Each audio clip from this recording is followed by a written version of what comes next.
So, bit of an all sorts video this week because the weather has been not deciding what it's going to do. So it's been difficult to get some jobs done. And we don't have enough indoor jobs at the moment, but that changes next week. So, welcome to another video. Just because it looked pretty cool, last week's video, the time lapse on a bonfire. I'm going to do another one. This is going to be a bigger one, so it might be more interesting to watch. Here it goes.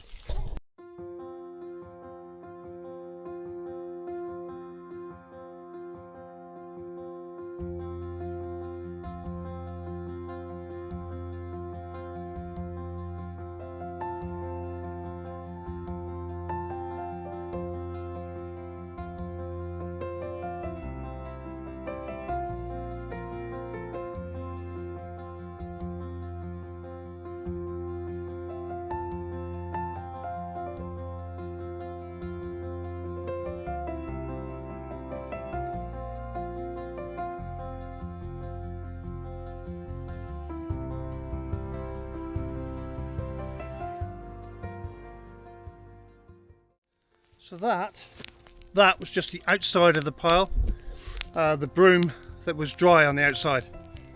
This is going to go out in a minute because it's all wet on the inside because we had rain a couple of days ago. But just go to show how quickly broom catches fire, you know, and dry broom, dead broom especially, such a fire risk.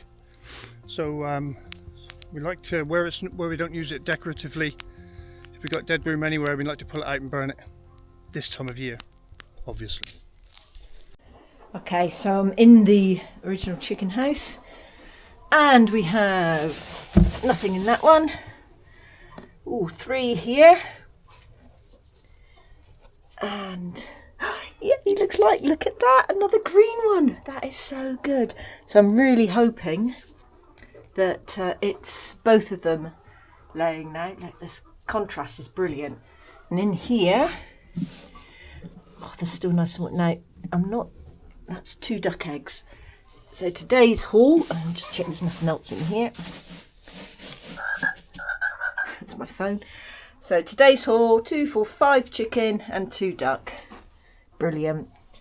Well pleased with that. And especially, I mean, I just love the colour contrast. That was, like I said earlier, they all taste the same. But it's just so nice to see the different colours.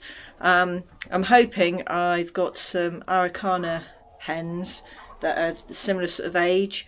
So hopefully I should start getting some pale blue ones soon as well. Just so nice to have coloured eggs. So although it's a bit late in the year, so I'm told, but I'm going to plant these Paulownias now. I've had them in here for an hour soaking. That's as many as I could fit in there. They're the other ones. So I'm going to put them in a barrow, take them down and plant them. Okay, so here's my nearly weed free, very, very soft pieces of, that I've dug with a digger. I'll dig a little hole really easily. So it's nice soft ground for the roots. And we'll pick a tree. Try and, I might have to cut this. See the roots. I'll never be able to get the roots out of there, so I'm going to have to cut it off. Oh.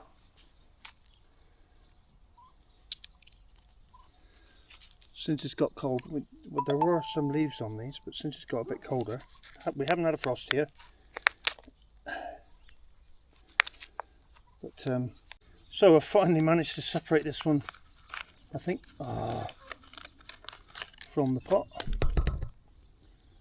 And so there's 2 nodules down, so there's one here, one here. There you go, I'll take them out of the pots in a minute. So there's about, I'll take them out of the pots. Okay. So 2 of these growth nodules in the ground, 1, 2, and then I'll leave the rest here. When we get leaves, when the leaves apparently in the spring, I get 2 sets of 4 leaves, and then I cut the rest of the, what they call a technical cut, and you cut the rest of the stem off and let it grow from there, apparently. Anyway, there we go. In there. I'll firm it in. And it's weird how some have got really big roots, yeah, isn't it? And others haven't. yeah. Look at this one. Okay, now do all the rest. So it's looking like the chickens are being extra help backfilling the trees I've planted. Yeah, no, right, Tom? And Tom's here as well. He's a right character and quite friendly, aren't you, Tom? Hey, what do you think of it? What do you think? No, don't eat the tree. Don't eat the tree. Yeah. What you doing? Hey, what you doing, Tom? You're very curious. The most curious turkey I've ever seen. Aren't you, mate? What's in there? See what's in there. What's that? What's in there? Hey? What's that? Oh, what's that in there? Oh, look. Is that food? It's not food. Go on, Tom. It's not food.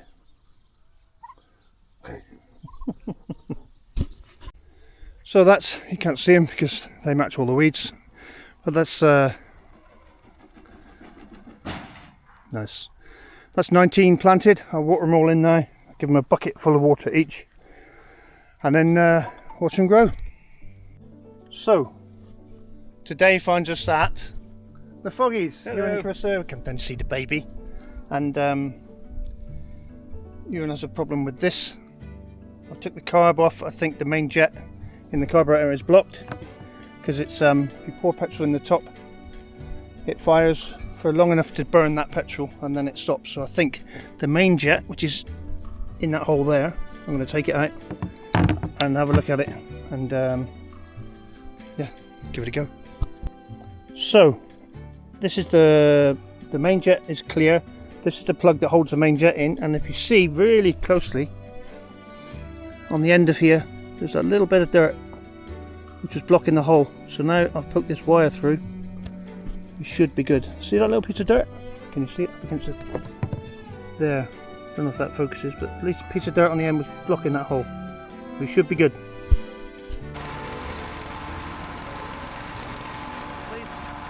That obviously cured the problem. Okay, so you may remember I did some apple cider vinegar. That has been quite a success, I believe. I did purchase a couple more bottles, and because you might remember I sort of ran out of the dark bottles to put it in.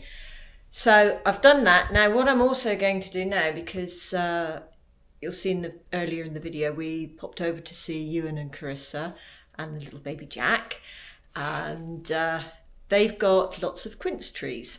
So I stole some quince. Here they are. Well, this is some of them. These are the most strangest fruit ever. They are so fragrant. I've got these 5 that I bought in from the bag I collected for the... I actually originally collected them for the pigs, and I just thought, you know what? I'm going to make some quince cider vinegar. So exactly the same sort of process as with the apples. I'm going to cut these guys out. I'll give them a quick wash first. Cut them up. They'll go into my large jar up to about here. And then I shall top that up with water and sugar. And it's a heaped tablespoon per cup stroke 250 ml of water. I use filtered water. We do have a water filter here, which I use for my drinking water. So I shall get on with that. Right, I've just poured out a litre of the filtered water. So to that I'm going to add 4 tablespoons of sugar. And I'm going to put that in the jar to start off with before I put the quinces in. It just might help with any discoloration, although quinces are very strange fruit anyway. Let's say I've given them a wash off because they often have like a little fluffy sort of furry coating on them. And yeah, even though the great thing about sort of cider vinegars is that you can just, let's say with the apples, you can put the cores of pips. Obviously, you don't want to put anything that's too ripe in it. So quinces are notoriously, or organic ones anyway, are notoriously bad for having sort of bits of damage, and you might be able to see there's some little black marks, and when I cut it through in a minute, you'll be able to see there's probably had some little creature that's decided to burrow its way through to the centre, but I'll show you that. So let's say 4 tablespoons, because this is a litre, so that's approximately 4 cups. So 1, 2, lumpy this one, 3, 4. I'll give that a good stir.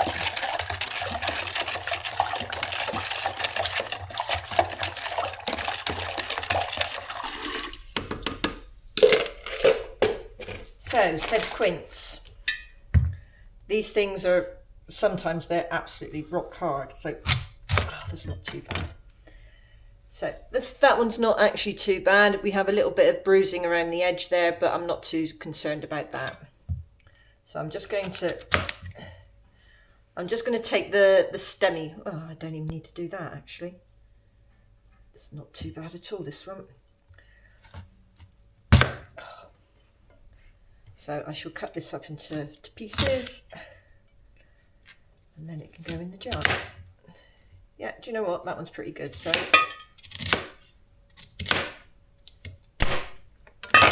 like so. And in it goes.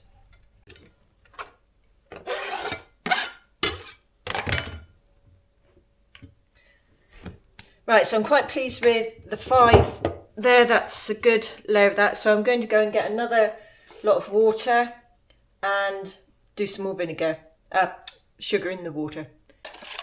So that's another lot of water done, and I'll just see how that one goes. Oh, do you know what? I think I need a bit more. Right, so this is another 750, so that's 2 litres put in the first litre, another litre I just did, and another 3/4 of a litre, so that's approximately 3 cups, which means it'll be 3 tablespoons of sugar. Obviously the fruit floats, so there is a bit of a gap at the end, but I've got a nice layer there. Excellent. Now this, I will get I'll just use my knife. So this can all be sort of jowdled down a little bit. Let's say there's plenty of floaty space at the bottom. All this will hopefully turn into a nice quince vinegar, which should be quite an interesting concoction. So onto that. Just put the jar there. Let's turn you around a little bit. I then have my cloth. It's a type of cheesecloth. This was the one that was on top of the apple cider vinegar earlier. A breathable one, and this is going to get put into our cold room because it's generally fairly dark in there. And then every day I'll go in when I do the eggs, because that's where I keep the eggs when I collect them each day for the chickens. They get kept in there. So this will get given a shake and a stir every day, and we leave it for, I don't know, 3-4 weeks, see what happens. Quince cider vinegar. Let's see how it goes. So this is, I'm now in the cold room, so I say this is a little bit awkward because I've got a handful of quince.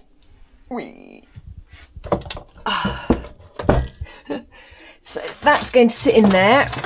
Those are the 5 bottles of apple cider vinegar, and like I said, I've got a couple more of these ones, so if I can make similar quantity I may need to pick up a couple more bottles. But what I wanted to show you, because I'm very pleased, so this is where I keep my eggs, and the last couple of days it looks like a couple of my babies have started to lay. So this is the daughter, the hen of, I had what they call a Easter egger or an olive egger.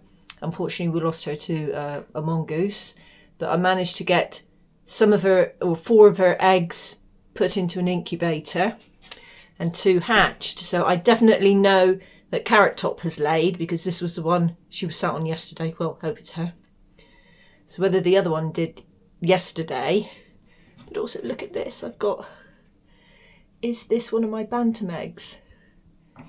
Who knows? And this is a, so this is the order. This, so I got duck egg, chicken, chicken, chicken. So this particular day I had duck and 5 chicken, and then I had 2 ducks and 4 chicken. So that's my order. I put the ducks in, and then I know what I've had that day. But yesterday I had 2 ducks, 2, 4 and 6 chicken. So I don't know what I'll get today. But yes, really pleased that some of my youngsters are starting to come through now, and it just makes them all look very pretty. They all taste the same, and they just look nice. Yeah. So today finds me at Benoit and Callie's house with some other stranger. Stephen is here to help. Now what we're doing, we've got cracks we need to waterproof, because there's water. This part of the house here is obviously ground level's a lot lower inside where the steps come up, so there's a 6 or 8 foot below ground here, and what's happening is water's getting in these cracks here. See a bit over what? See a bit over here and here, because the drain pipe rather foolishly comes out on here. So what we're going to do is mix up some SBR with cement and paint it along here to waterproof this. I have every faith in the product. Although what I don't have faith in is, when I looked at the bag of cement we have here, it's got a date on it. And the big problem with the date, it says 24 on there, which means this is quite old stuff, and I'm not sure whether it will go off. I'm debating whether to... I can go check, maybe I have another one. If you got one that's maybe even from this year, it'd be good. No, let's see. Yeah, we'll see if we can solve the cement problems first. So this is me driving home. Ben's only just down the road. Through his gateway there. Yeah, this is me driving home to get some cement, because the stuff he had, to be honest, it's 2024. It's a bit too old. Yeah, cement needs to be fairly fresh. If it's gone off, if you had lumps in it at all, which means moisture's got to it, and the way that cement goes off is by getting it wet, and then it starts a chemical reaction. So if it's already got wet, if it's already got lumps in it, it's best not to use it, because I don't want to do all that work and then for it not to go off. It's absolutely pointless. So I'm going to get some cement. Hello, mate. Hello. You come to investigate? Yeah. Hey? What's that? He's huge, isn't he? The size of his feet. Wow. Right. So back to this new cement. We'll put a couple of scoops in to start with. In fact, if we do 3, that should be enough to do the whole job. And we'll just then need to add SBR.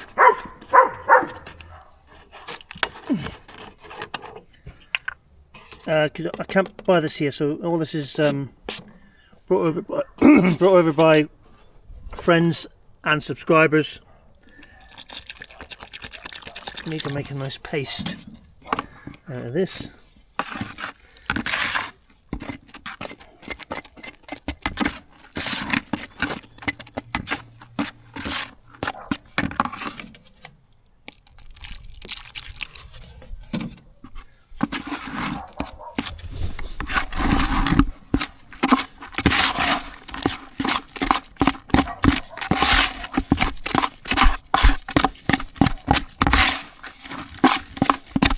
So when it's thicker like this, we'll do the bigger holes, and then if we've got any stuff that we need it to flow into, crack will make some up a bit thinner. It's weird how this SBR makes natural blue. There we go. Smells very natural. Completely natural product. SBR is, hang on. Yeah, this SBR is a styrene butadiene resin. There is a similar thing you can buy here in Portugal, a Cider product called Cider latex, but I don't think it's as good as this. I've used it both and I swear by this. So here we go, let's put some on. So what we're going to do is just this tiny little trowel in there, like so.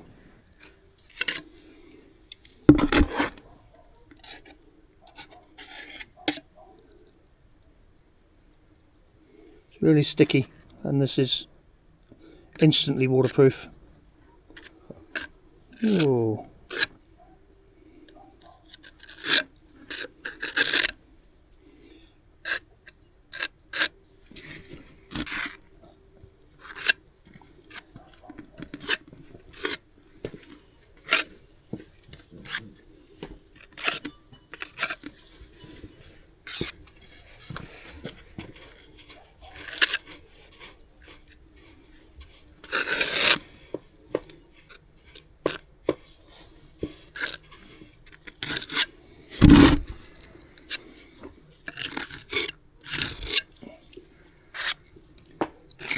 So everything's dust free, nice and clean. Just Steve and Benoit have been here cleaning up, doing a lovely job. Get a piece of rag, Benoit. We'll clean it off these tiles then, yeah? Rag. Rag. Beddings or whatever thing. Yes, that type of thing.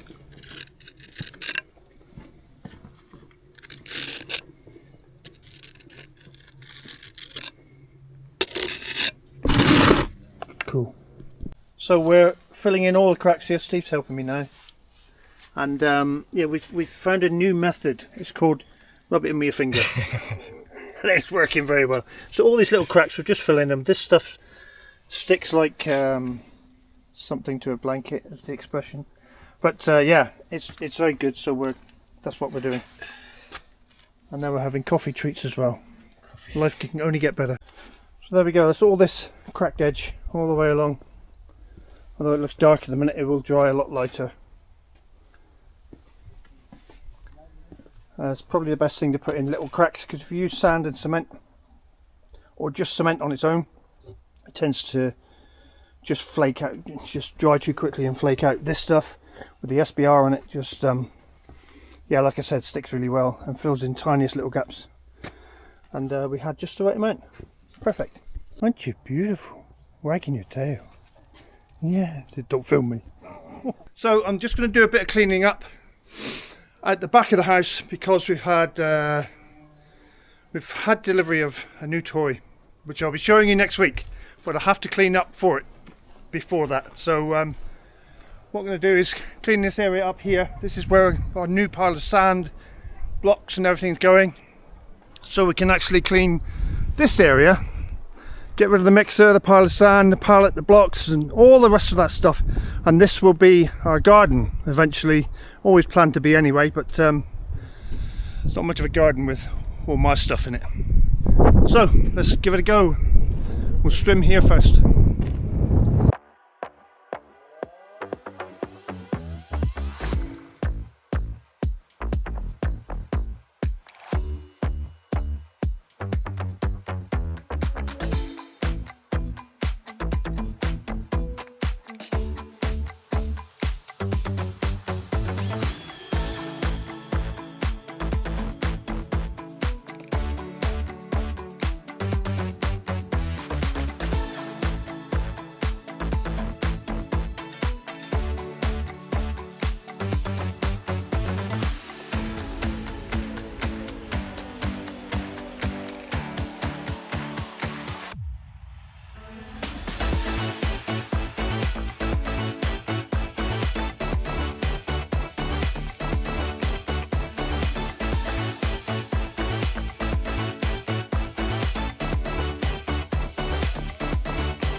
So the idea of clearing this piece of land here is I'm going to have 4 cubic meters of sand delivered, some gravel, some yellow sand as well. So all my construction stuff is in this area then.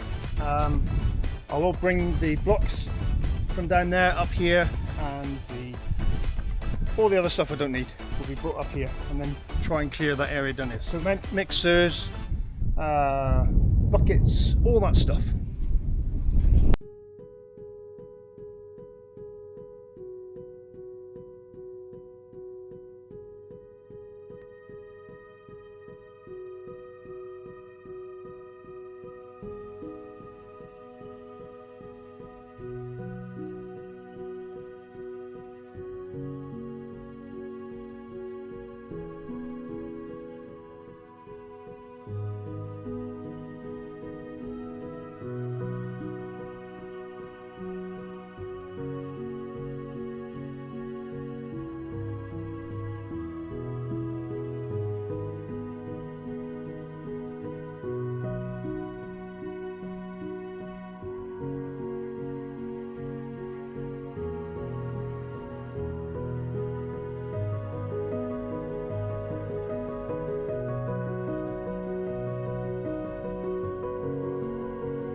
So a little bit of rubbish to pick up here. Blocks here now. I'm going to get some more. I've got some old galvanised sheeting to put down here for when we have the sand delivered. Pallets are there for the minute. They'll be used up soon. And this area is getting clear now. To move the sand, which is a problem. I think I need to get another dumpy bag for that. But now the blocks and the gravel's moved and everything, the IBC's going, and the caravan and all that will be going as well. But for the minute I'm going to concentrate on this area. Need a fire there, but all that will probably be in next week's video. So I'm just down feeding the look at the state of me. I don't like getting cold ears, that's why I got my hood up. Now I just wanted to show you, I don't know if you can quite see them because they're going to run away, but there's one on the left and one on the right, so the sort of gingery ones, because they run away. So that's Mop Top, and the other one was Carrot Top. Not terribly good names, it's just a quick identification, but they were the 2 that hatched from the olive eggers that, or the olivey green eggs that I managed to incubate in the incubator. And yeah, so definitely the Carrot Top, the more orangey one, has definitely laid a green egg. And I'm really hoping that the other one, Mop Top, has as well, so we shall see what's in the nest box in a minute. What I want to do here, you see all the grass is growing up underneath all this stubbly stuff that we left last year. So what I'm going to do is take the stubble off so the grass can grow through, because we're putting the pigs in here in about a week's time. So we've got really favourable weather for grass growing. It's wet one day and then dry the next, so it's really good for that, and there's plenty of fodder underneath here. Just want to clean things up for the pigs. And back in that corner, I'll show you in a minute, there's a load of brambles. I'm going to back over that and destroy them so the grass can grow through that as well. So here goes. Best to do a time lapse, I think.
Right, so you can see here behind me the big ow, got me already. The big nasty lump of brambles. Just go right in the joint of my finger.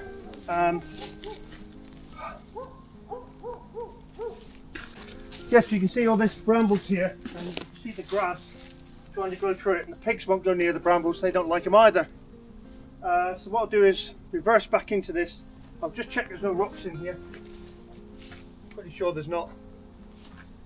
I'll reverse back in with the tractor and chop all this to pieces, because there's a big lump of concrete here, because my water pipe is very close to the ground and the goats actually uncovered it, so I've concreted over it now. So this is why I'm checking.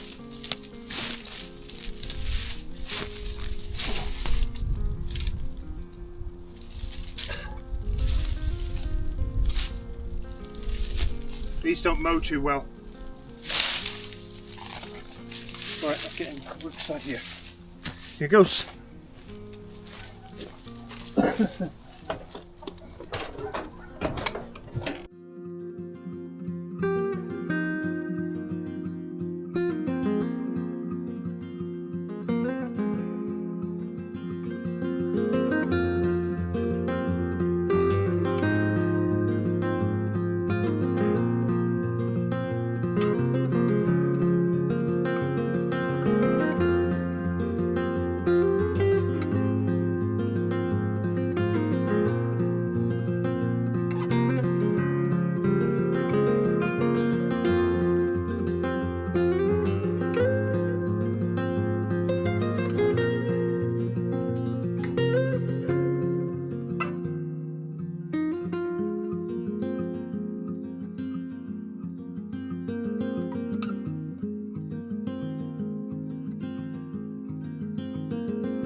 So that's most of the taller stuff now knocked down.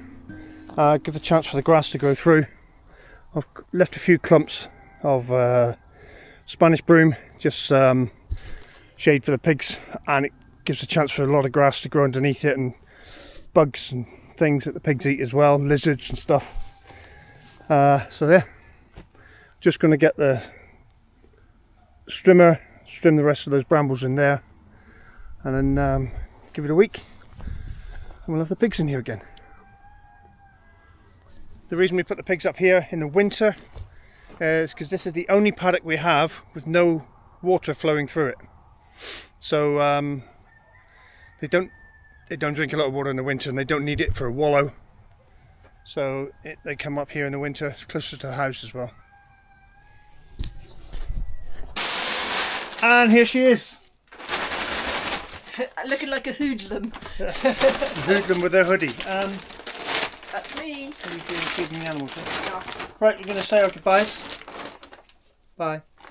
I hope you enjoyed the video. Bits and pieces this one. All to pieces. Lots happening next week though. So if you liked it, please give us a big like. And don't forget to subscribe if you're not subscribed. It's free. And don't forget to ring the notification bell. Ding ding. And I'm going to cook us a lasagna for our wedding anniversary. Yay. 9 years. 9 years married, 20 years together. Yeah. Like a life sentence. You wait, sunshine.